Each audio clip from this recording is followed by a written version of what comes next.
Старата Скопска чаршија, срцето на старото Скопје, жив музеј на култури, занаети и историја. Распната меѓу камениот мост и подножието на Скопското кале.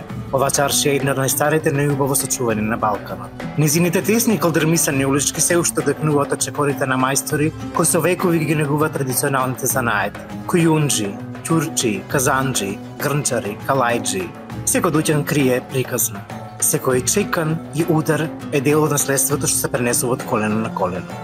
Една стара добро позната македонска песна вели старата Скопска чаршија мерак за душата. Да, ние се наоѓаме односно во старата чаршија во Скопје, местото каде што се спојуваат северот и истокот, западот и југот.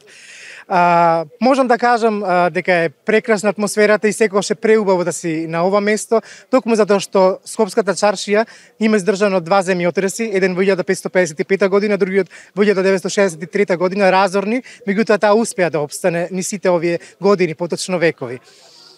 Во неа може да се најдат најразлични нешта. Стари занаети кои ги нема никаде во светот. Работи кои што не можете да ги најдете никаде во светот. Нешта кои што ги има само во Македонија и се изработуваат само тука. Да, се уште постојат такви стари занаети, иако се веќе во изумирање. Старата Скопска чаршија е срцето на Скопје, таа е културно наследство на нашата земја, а Хајп ТВ има можност да ве поведе низ различните сокаци, односно улички кои нудат најразличен шарм, енергија и едно фантастично, прекрасно доживување. Морам да напоменам дека старата Скопска чаршија ја посетуваат околу 500.000 луѓе годишно од целиот свет, Кина, Јапонија, Србија, Австралија, Америка и сите останати земји, така што и ние денес ќе ве прошетаме и ќе видиме зошто токму оваа чаршија нуди таков неверојатен и уникатен дух.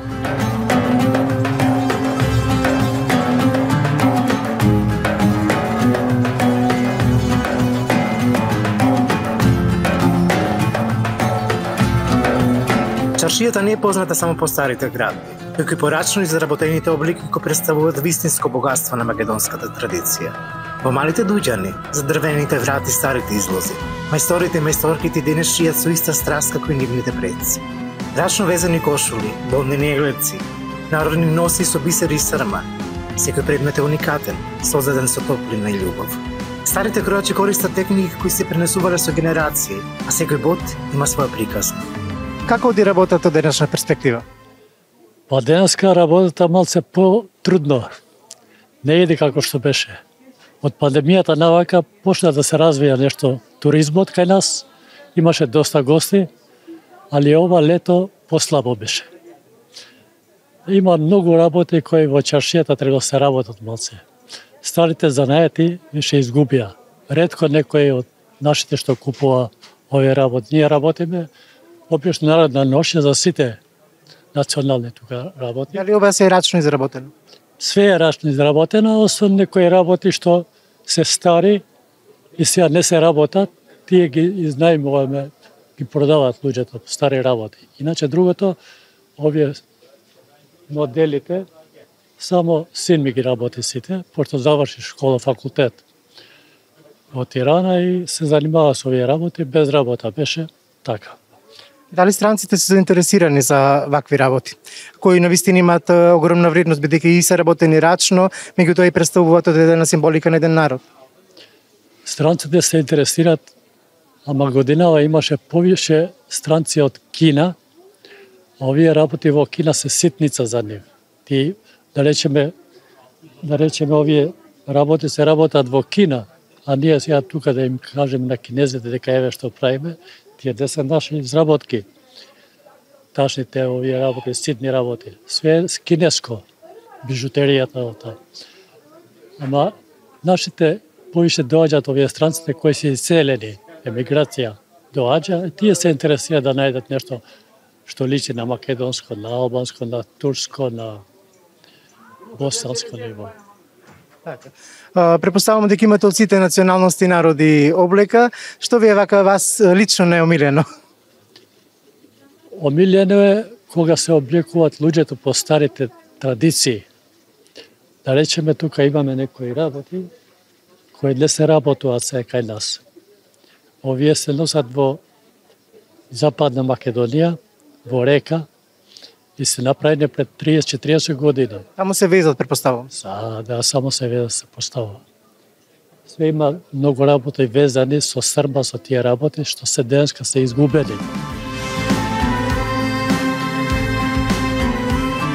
Златарите, со своите витрини кои светкат по сонцето, се символ на уметност и прецизност што е негова чаршијата уште од османискиот период. Меѓу старите градби, без истенот, Султан Муратовата џамија, Куршумлиот Ан и Дат Пашиниот Аман, пулсира духот на еден стар град што успел да сочува душата низ вековите земјотреси.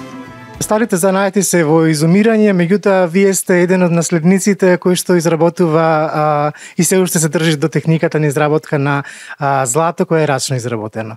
Од каде ја наследивте таа техника и кој ви помогна во изработката на процесот на правење на преубави прстени, алки, гердани?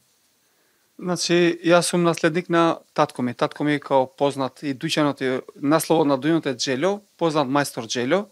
Значи, као мал почнав да дојдам во дуќан, да не бидам.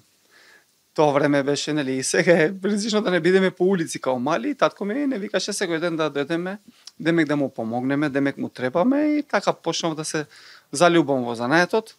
И, нели, од како дете прашуваш од што, како се прави тато ова, што се прави така. И почнав татко ми да ме научи и почнав јас да правам по-мали артикли. И полека сега дојде време ја да бидам златар. Дали случајно работите рачна изработка или некој се користат и калапи за изработка?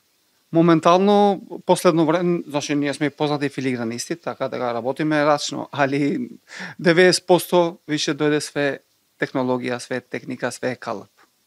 Кога сме кај филиграните, дали една од најтешките техники за изработка на злато или сребра? Така, најтешките дека све се прави од сукана жица и жица. Многу е тешко филигран, све се прави рачно и значи техниката само да се работи и да се дојде до артикал е многу тежок. Филигранот кој знае, филигран кој видел како се прави, знае дека стварно е многу тежок занает. Покрај ова што го гледаме тука, нели златото што е изложено, зад вас имате многу стари антиквитети. Зашто всушност се работи? Па татко ми и ние сме единствени, значи што не сме само златари, ние сме златари, кујунџи и филигранисти. Значи и тоа, значи и до блиско време имаше што во некои села и уште се носат такви постари за свадби, кај што ние ги коригираме, значи и ги поправаме, значи кујунџиството, пафтите и нели тас, фес или флутра што имаше за тука. Али последно време и тоа се губи полека, значи ние пак како има потреба некој за поправка, ние и ги репарираме и постарите кујунџиски работи.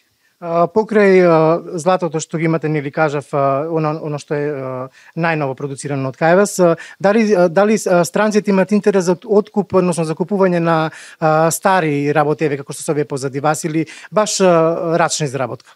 Па повише, значи, странците се интересираат за рачната работа. Значи, повише го сакат филигранот, не дека не се интересираат и за стариве, се интересираат и за стариве, али највише се интересираат за нашиот филигран. А денес, старата чаршија е спој на старото и новото, место каде туристите и локалците пијат кафе во сенка на историјата, а времето изгледа како да застанало. Верен за миг.